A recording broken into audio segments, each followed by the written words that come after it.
Como vai, pessoal? Tudo bem? Eu sou o Edu Agni e é um prazer poder estar mais uma vez aqui na Campus Party, dessa vez em formato digital. Esse é um evento que faz parte da minha vida, faz parte da minha carreira, eu vou falar um pouquinho sobre isso. E para começar, deixa eu compartilhar aqui minha tela com vocês. Vou aqui compartilhar os meus slides. E a minha ideia hoje é falar um pouquinho para vocês sobre o ensino do design nos tempos de quarentena, certo?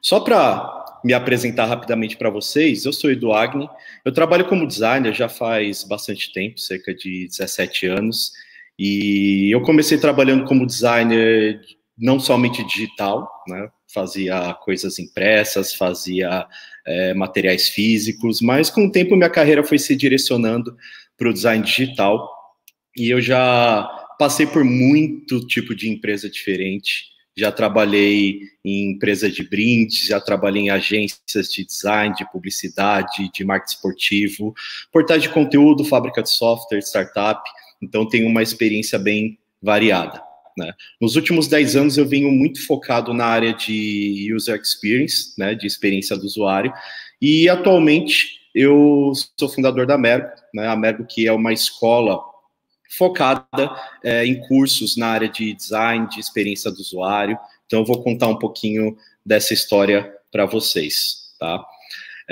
Eu falei sobre a Campus Party fazer parte da minha vida, porque realmente, assim, a minha carreira de designer, ela se confunde muito com a história da Campus Party também. A Campus Party começou no Brasil em 2008, né, e desde 2009 eu faço parte da Campus Party. Comecei ministrando palestras, as mais diversas palestras, e depois comecei a fazer curadoria também do evento.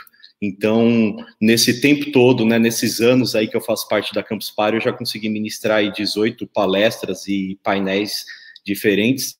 E dentro da minha curadoria também já entraram mais de 80 atividades, entre palestras, painéis, workshops.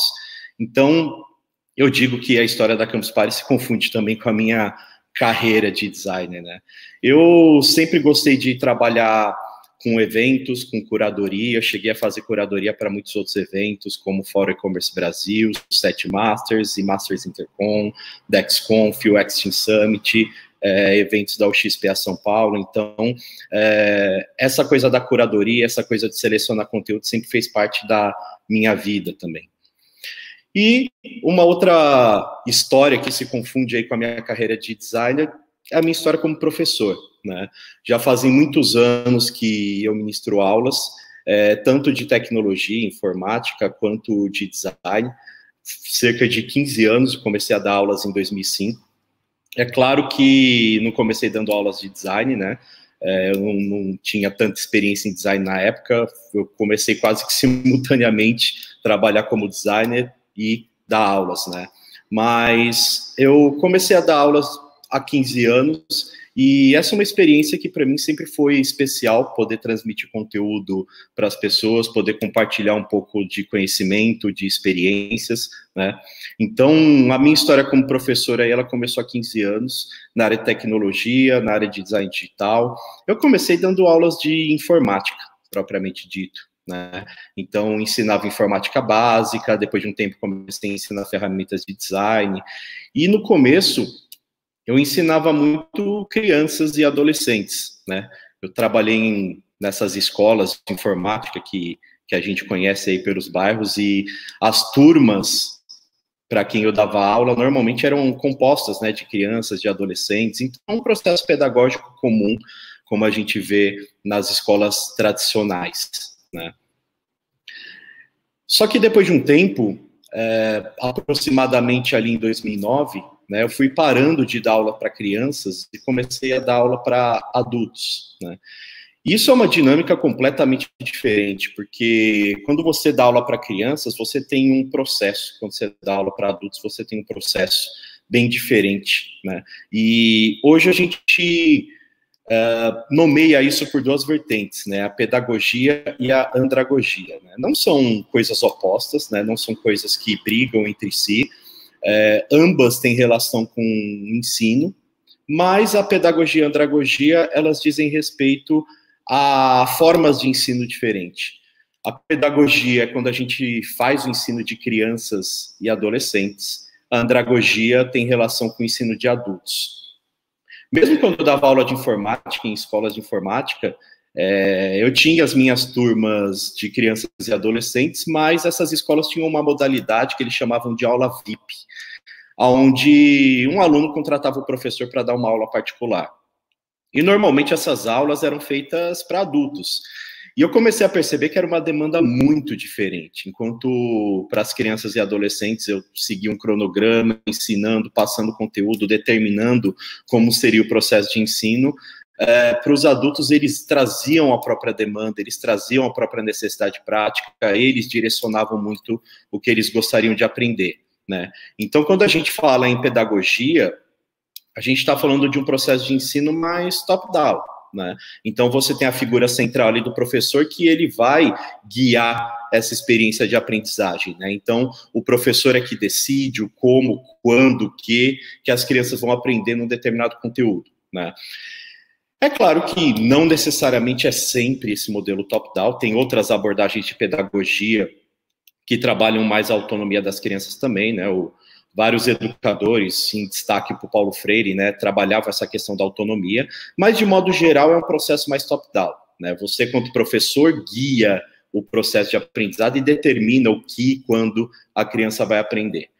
Quando a gente está falando de ensino de adultos, o processo é um pouco diferente, porque o próprio adulto tem controle ali de parte da experiência de aprendizado, né? O adulto, ele sabe o que ele quer aprender, ele sabe qual que é a demanda dele, ele toma as próprias decisões sobre o que, quando e como ele vai fazer, né?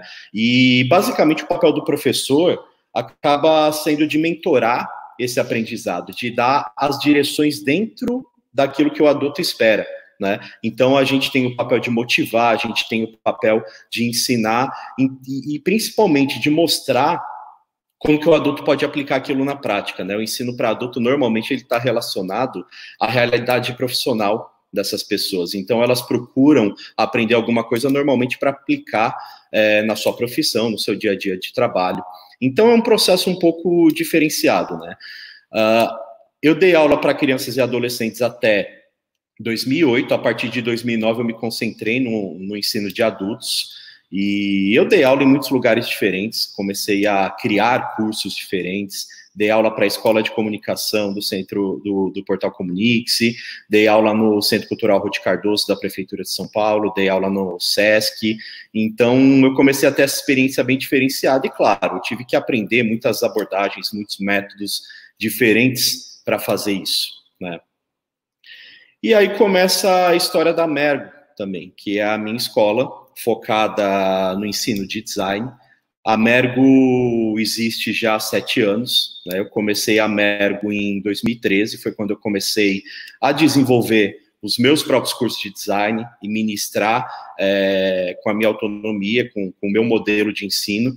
Então, a Mergo, na segunda-feira, agora vai completar 7 anos, desde a primeira turma de curso que a gente fez até hoje, e ela vem construindo uma história bastante consistente, né? Nesses 7 anos, a gente já trabalhou aí 265 turmas de cursos diferentes, né? Nas mais variadas áreas do design de experiência do usuário, e nessas turmas todas a gente teve aí a participação de aproximadamente 6.200 alunos, né?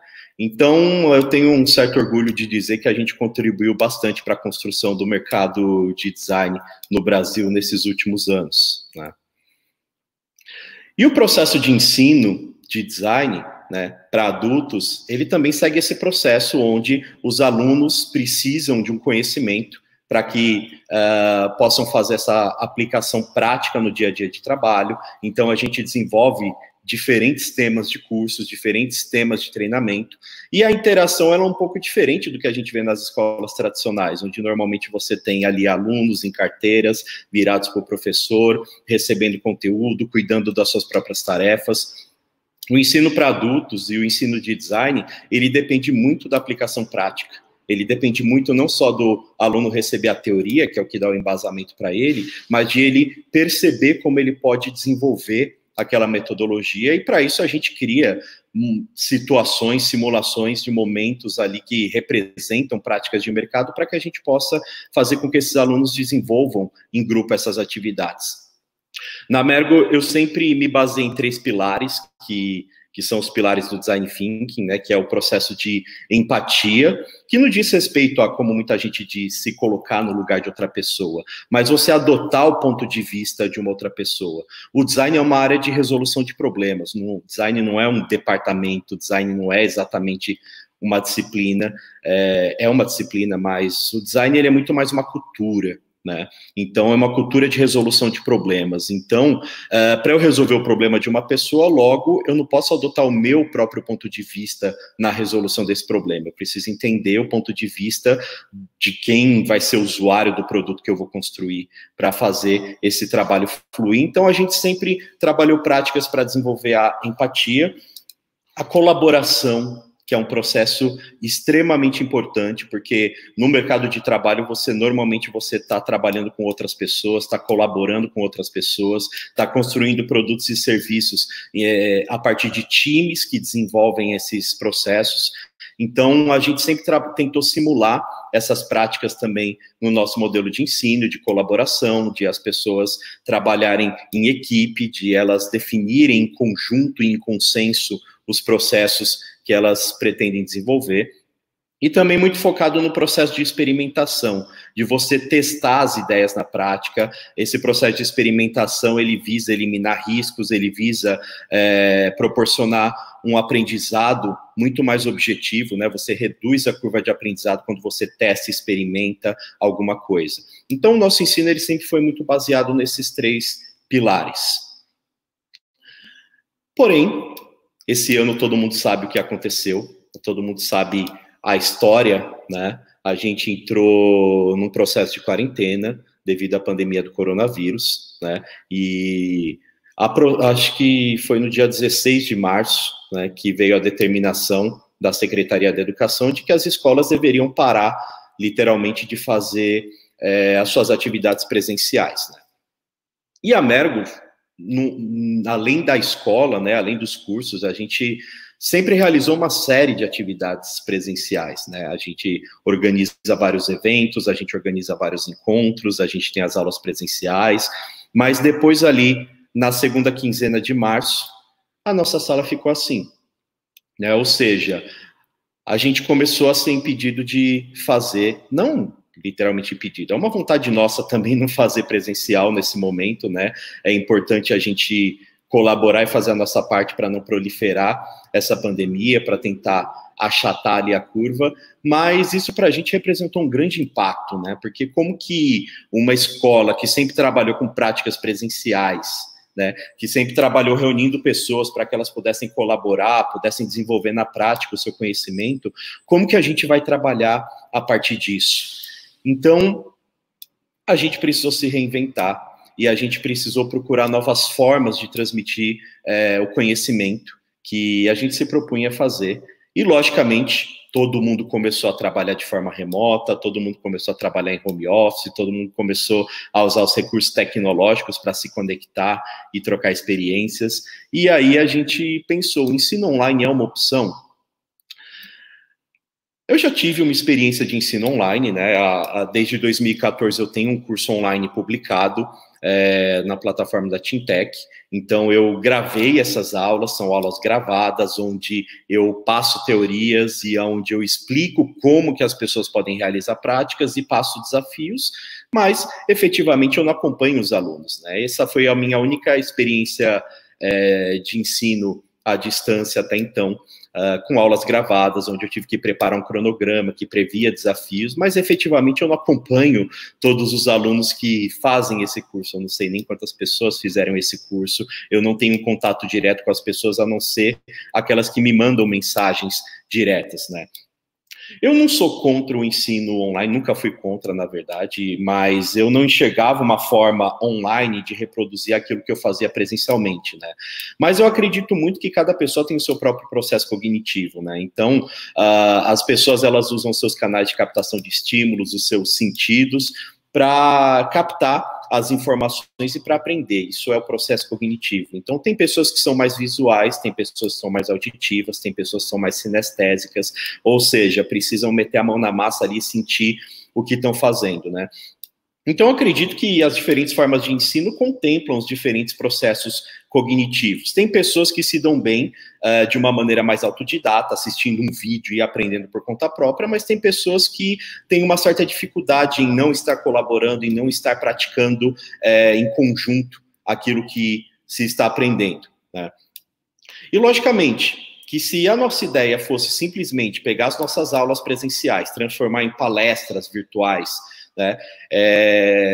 A gente tentou fazer isso, aliás, porque a gente teve turmas que estavam no presencial e foram interrompidas e tiveram que ser finalizadas no modelo online, e eu cheguei a trabalhar esse processo, né, transformar em palestras as aulas e passar o conteúdo para os alunos, mas o resultado era sempre vídeos desligados, os alunos em silêncio, a gente sem saber o que estava acontecendo, se as pessoas estavam acompanhando, aprendendo.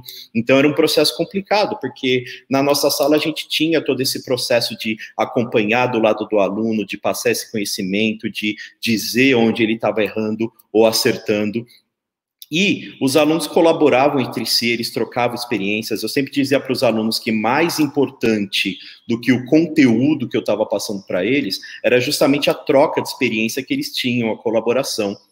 Eu sempre acreditei muito no conceito de inteligência coletiva, onde o verdadeiro conhecimento é formado ali pela experiência de vários indivíduos, pela troca de conhecimentos, pela troca prática que acontece entre eles, né? Então a gente pensou, como que eu vou fazer isso no online, né? Porque a gente fica meio incapaz de perceber essa linguagem corporal, de perceber quem está com dúvida, de quem está feliz, de quem está tenso, né? De fazer toda essa percepção, de ler adequadamente a sala, de ir fazendo esse relacionamento ali, lado a lado com os alunos, né? E a verdade é que, assim, grande parte da energia, do entusiasmo, da cooperação desaparece no ambiente de aprendizado online se a gente simplesmente transforma esses cursos em palestras virtuais e fica esperando essa cooperação informal das pessoas acontecer espontaneamente, né? Então, eu comecei a perceber que tudo que a gente fazia no presencial dava certo porque envolvia a cooperação, mas não uma cooperação informal, não eram as pessoas simplesmente tomarem a iniciativa de fazer algum processo ou de cooperar entre si, mas uma cooperação mais formal, onde a gente tinha desafios, onde os alunos tinham que realizar e cumprir metas, onde eles tinham que chegar em objetivos. Então, essa cooperação formal era importante de ser transportada para o ambiente virtual, né? Ou seja, a gente começou a sentir essa necessidade e eu comecei a estudar práticas que pudessem promover essa coordenação, essa interdependência, essa responsabilidade entre os alunos de cooperar entre si, né? Claro que no ambiente virtual a gente teve que descobrir ferramentas que possibilitassem isso. Hoje a gente trabalha com uma gama de ferramentas, com videoconferência, com Google Drive, com Figma, com Mural, né? Uma série de ferramentas que possibilitam isso acontecer, ferramentas que simulam tarefas que os alunos realizavam no ambiente presencial, simulam folhas, simulam post-its, como o Mural, que vocês estão vendo, o Miro também é outra opção para isso.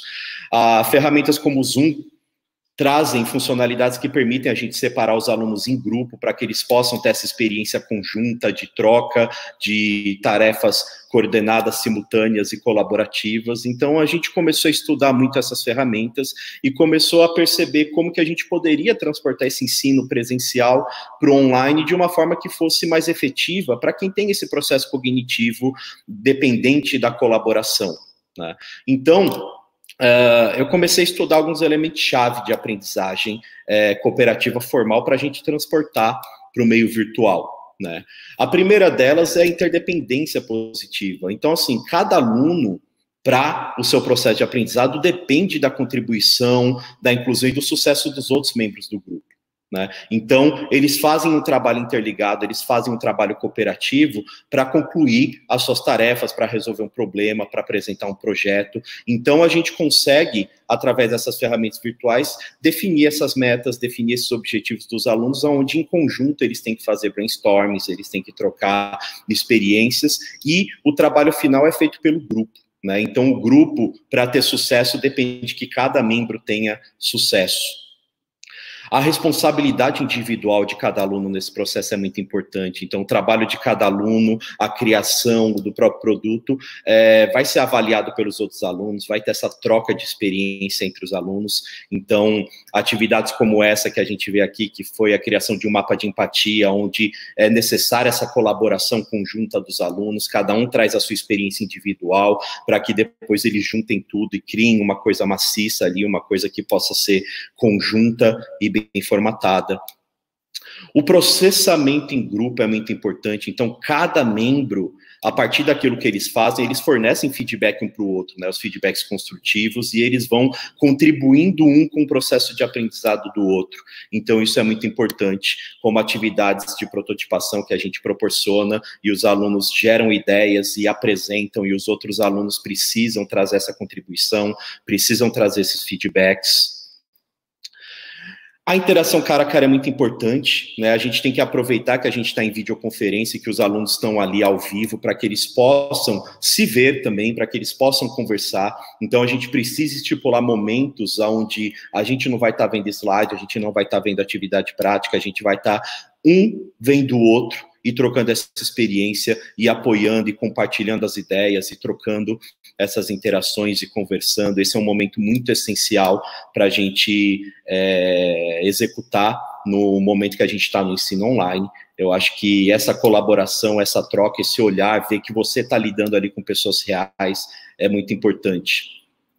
E, por fim, essas habilidades interpessoais, porque a verdade é que quando a gente está falando de todo esse processo colaborativo, a gente não depende só de conhecimento técnico, né? A gente depende das pessoas aprenderem a ouvir, a se comunicar. Quando você está trabalhando em equipe, você tem que confiar no trabalho da pessoa que está trabalhando com você, você tem que lidar com esse gerenciamento de conflitos, você tem que evitar discussões ali que não sejam construtivas. Então, é um trabalho de proporcionar para os alunos ali o design das tarefas, a liderança do processo de uma maneira mais construtiva, né? Então, que os alunos possam realizar tarefas onde cada um assume um papel, onde cada um vai cuidar de uma etapa, como uma atividade como essa que eu estou mostrando para vocês de prototipação. Os alunos tinham que dividir tarefas, um trazia imagens, outro trazia texto, outro desenhava conteúdos, outro descrevia o processo, e os alunos tinham que confiar nos outros para que eles conseguissem concluir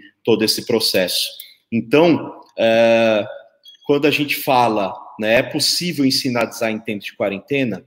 É possível, tá? É possível desde que a gente transporte esse processo colaborativo, desde a gente faça um processo formal onde os alunos têm que, em conjunto, criar, onde eles têm que, em conjunto, descobrir coisas, onde eles têm que cumprir metas e onde eles possam colaborar de uma maneira formal, sendo responsável, de certa maneira, pela construção do conhecimento do outro, né? A gente vem fazendo isso nos últimos meses, né? Desde o mês de abril a gente vem fazendo a construção desse conhecimento. Em aulas online ao vivo, a gente já realizou 23 turmas com 670 alunos desde abril, e vem sendo um processo efetivo, vem sendo um processo de construção do aprendizado colaborativo que vem agregando realmente para a vida das pessoas, e a gente descobriu que o modelo online ele pode não ser só essa transmissão de conteúdo, mas sim pode ser um processo construtivo de aprendizado conjunto. Bom, era isso que eu queria passar um pouco para vocês, tá? Era isso que eu queria trazer quanto conhecimento. E eu queria deixar esse momento agora aberto para responder algumas perguntas para vocês, né? Para falar um pouquinho aí com vocês, para conversar, para compartilhar um pouco dessas experiências.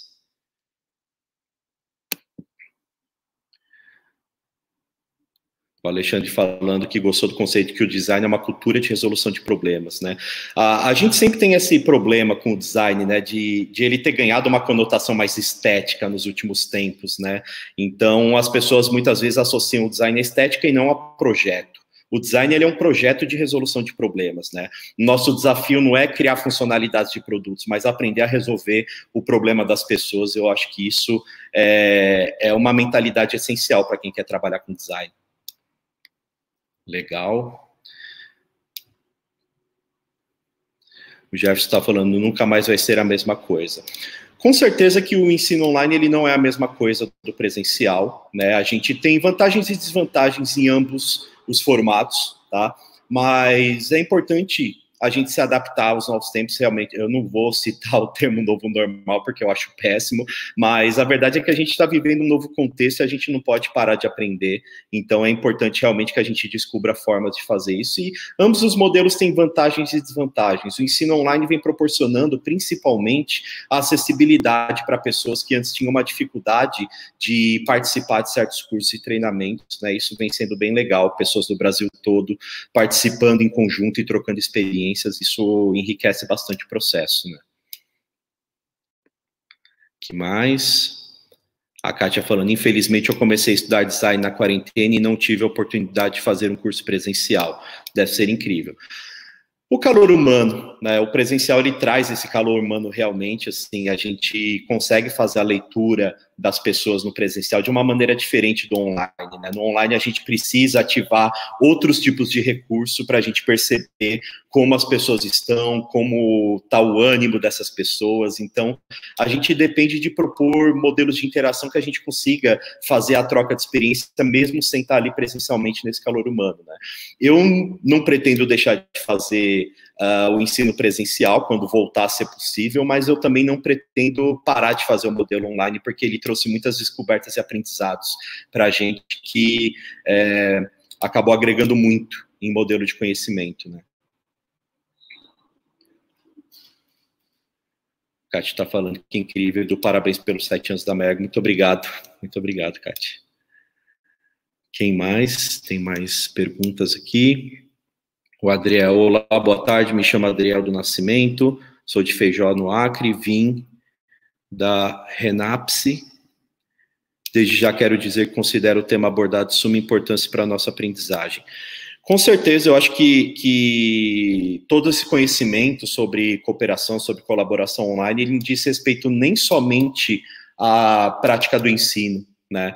A prática do trabalho colaborativo, a forma que a gente trabalha em equipe, que a gente trabalha home office, essas práticas são todas essenciais. Na verdade, conforme a gente vai pegando esses elementos-chave, não só no ensino, mas no nosso dia a dia de trabalho, isso vai fortalecendo o processo de cooperação e aproximando as pessoas mesmo à distância, né? Legal, Adriel. A Amelie falando, melhor professor ever. Muito obrigado. A Ami foi minha aluna. A Kátia dizendo, eu nunca fui na Campus Party de 2000. Eu fui na Campus Party de 2009.